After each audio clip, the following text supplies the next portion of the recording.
اللہ الحمدللہ والصلاة والسلام علی رسول اللہ۔ صحیح اور معتل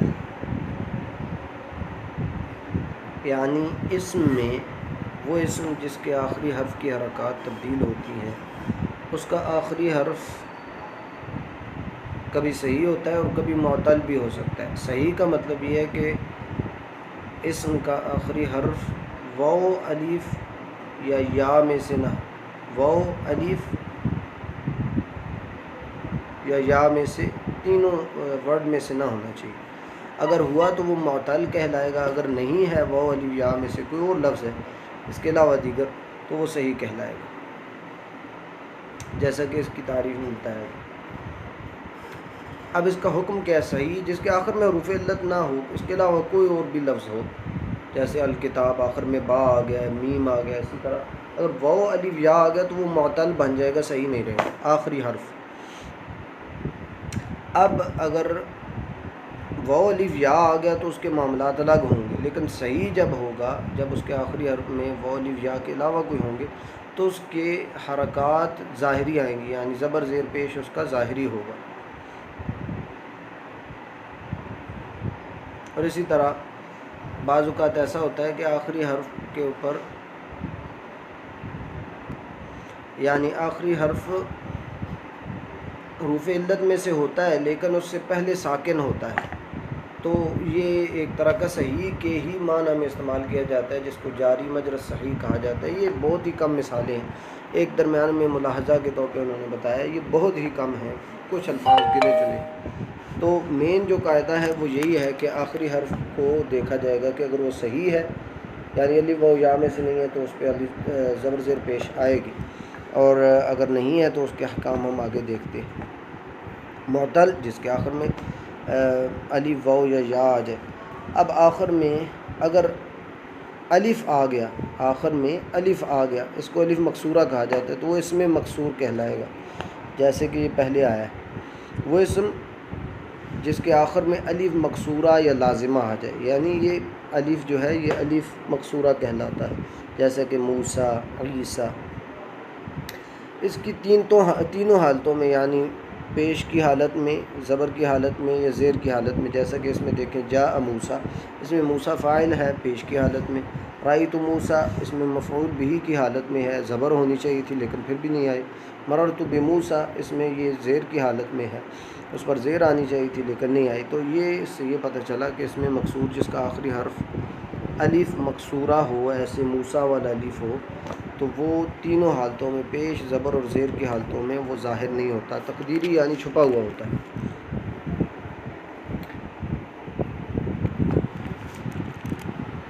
اور پھر وہ اسم جو یا متکلم کی طرف مضاف ہو، یا متکلم کی طرف مضاف ہو، اس کا بھی معاملہ یہی ہوتا ہے، یعنی جیسا کہ اب ہے، ابھی، میرا باپ، قلمی، کتابی، یا کوئی کسی بھی چیز کو جب یا متکلم کی طرف اپنی طرف نسبت دینی ہو، یہ میری ہے، تو اس کے لیے بھی یہی قاعدہ آتا ہے کہ اس کے اوپر زبر زیر پیش نہیں آتی تینوں حالتوں میں۔ یعنی دیکھیں جاء ابی، اصل میں یہ جب پیش والی حالت تھی، فاعل کی صورت میں پیش آتی ہے، رأیت ابی، میں نے اپنے ابو کو دیکھا، مفعول بہ کی حالت میں اس کے اوپر زبر آنی چاہیے تھی لیکن یا کے اوپر کچھ نہیں ہے۔ اسی طرح مررت بابی، اس کا بھی یہی معاملہ ہے۔ اب آتے ہیں اسم منقوص کی طرف۔ اسم منقوص وہ اسم ہے جس کا آخری حرف یا ہو، آخری حرف یا ہو اور اس سے پہلے زیر ہو، بس اتنا یاد رکھ لیں، آخری حرف یا ہو اور اس سے پہلے زیر ہو تو اسم منقوص ہوگا۔ تو اس میں یہ ہوگا کہ جو پیش والی حالت ہے، جدھر پیش آنی چاہیے اور جدھر زیر آنی چاہیے، دونوں حالتوں میں اس کے اوپر کوئی اعراب نہیں آئے گا، یعنی ظاہری نہیں ہوگا، وہ چھپا ہوا ہوگا۔ ہاں زبر کی حالت جب ہوگی، مفعول بہ کی حالت ہوگی یا کوئی اور بھی زبر کی حالت ہوگی تو اس میں اس کی زبر ظاہر ہو جائے گی، یعنی اس میں منقوص جس کا آخری حرف یا ہوتا ہے اور اس سے پہلے زیر ہوتی ہے، اس کی پیش اور زیر کی حالت میں اس کی اس کی پیش اور زیر ظاہر نہیں ہوگی، چھپی ہوئی ہوگی، اس کی زبر ظاہر ہوگی. جیسا کہ جاء القاضی، رأیت القاضیہ، دیکھیں رأیت القاضیہ اس میں یہ زبر کی حالت تھی، زبر ظاہر ہوگی. مررت بالقاضی اس میں پھر زیر کی حالت میں دیکھ لیں آپ کے اس کے اوپر زیر ظاہر نہیں ہے، یہ وہی چیز ہے.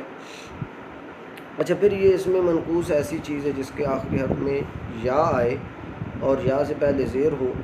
تو اگر یہ ایسا لفظ ہے جس کو اس میں منقوص کہا جاتا ہے، اس کے شروع سے اگر الف لام کو ہٹا دیا جائے تو آخری جو یا ہے وہ بھی اڑ جاتا ہے، وہ آخری یا بھی اڑ جاتا ہے، لیکن وہ زبر کی حالت میں باقی رہتا ہے.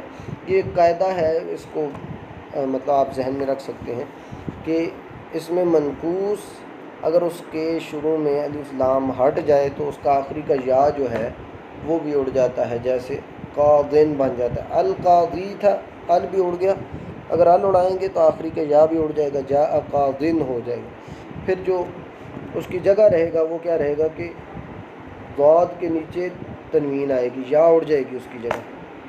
اسی طرح رأیت قاضیًا، ہم نے پچھلی بار بھی دیکھا کہ الف لام بھی جب تھا تب بھی زبر باقی تھی، اور یہ جب الف لام اڑے گا تب بھی یا باقی رہے گی، اور باقی جو ان کا معاملہ ہے زبر والا وہ بھی رہے گا. اسی طرح مررت بقاضٍ. تو یہ وہ چیزیں ہیں جن میں اعراب چھپا ہوا ہوتا ہے اور ظاہری بھی ہوتا ہے. اس میں اس میں مقصور جس کا آخری حرف الف ہوتا ہے اور الف سے پہلے زبر ہو سکتی ہے، اس میں تینوں حالتوں میں پیش، زبر اور زیر کی حالت میں یہ زیر زبر پیش ظاہر نہیں ہوگی. اسی طرح کسی چیز کو یا متکلف کی طرف اگر نسبت دی جائے، اضافت کی جائے اس کی، تو اس کا بھی یہی معاملہ ہوتا ہے کہ تینوں حالتیں ان کی ظاہر نہیں ہوتی.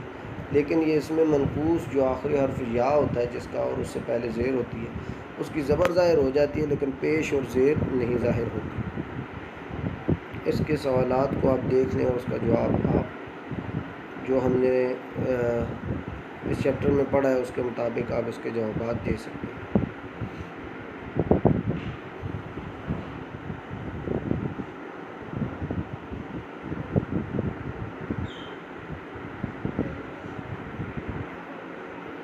جیسا کہ یہ پوچھ رہے ہیں کہ معرب ڈیش کا اعراب ضمہ، فتحہ یا کسرہ سے ظاہر کیا جاتا ہے. یعنی معرب بالحرکات کا اعراب ضمہ، فتحہ اور کسرہ سے دیا جاتا ہے. حروف کا تو آپ کو پتہ ہے الف و یا سے دیا جاتا ہے، یہ پچھلے چیپٹر میں تھا. اسی طرح تثنیہ، جمع، مذکر سالم اور اسماء ستہ کا اعراب بالحروف ہوتا ہے. یہ چیزیں پچھلی وہ دہرا رہے ہیں. جمع مؤنث سالم کی رفع حالت ضمہ اور نصبی اور جری حالت رفع حالت ضمہ اور نصبی اور جری حالت زیر کے ساتھ آتی ہے، کسرہ کے ساتھ. غیر منصرف کی جری حالت زبر کے ساتھ آتی ہے. تو اسی طرح کی جو دیگر چیزیں ہیں وہ ہم نے پڑھی ہوئی ہیں. اسماء ستہ کی نصبی حالت الف سے آتی ہے. اس میں مقصور کا اعراب تینوں حالتوں میں آپ کو پتہ ہے تقدیری ہوتا ہے، چھپا ہوا ہوتا ہے. اس میں مقصور کون سا ہے؟ جس کے آخری حرف کو الف مقصورہ جس کو کہا جاتا ہے، موسیٰ، عیسیٰ وغیرہ.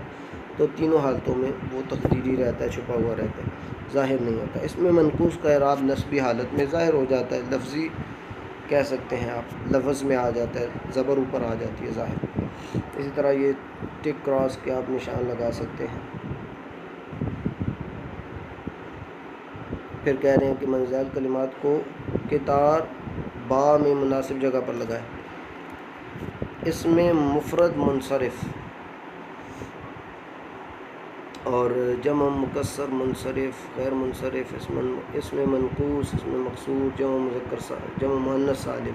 جمع مؤنث سالم آپ کو نظر آ رہا ہے، صائمات. اس میں مقصور موسیٰ، اس میں منقوص البادی ہے. غیر منصرف عمر ہے. جمع مکسر منصرف یا کلام ہے. اس میں مفرد منصرف جو باقی رہ گیا زید. تو اس طرح دیگر جو ہیں وہ آپ کر سکتے ہیں.